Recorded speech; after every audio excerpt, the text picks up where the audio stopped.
I received an email from Rural Australians for Refugees inviting their members to contact asylum seekers in detention, and I thought this seemed like a very good idea, and a few days later received Paheer's email address. So I was in detention 18 months. I wanted to write anyone from Australian community because I wanted to improve my English, and also I wanted to know the Australian culture and everything.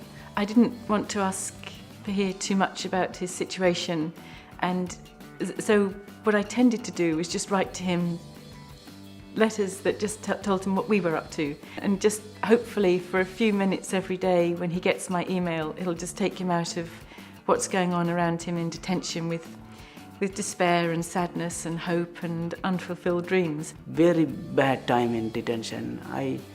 Until now also, I cannot forget that life. I didn't want to live.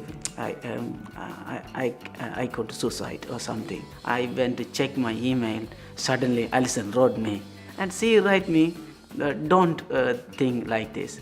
You should get out soon." I phoned Paheer's case manager up in Darwin. Said, "I've just heard about community detention. Could this work for Paheer?" And he said, "Oh, yes, I suppose it could."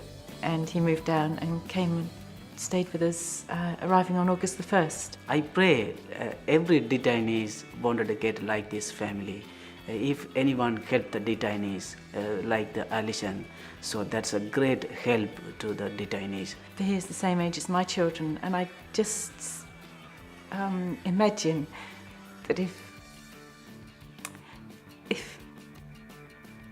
they were in a similar situation, I would love to think that someone would do something for them.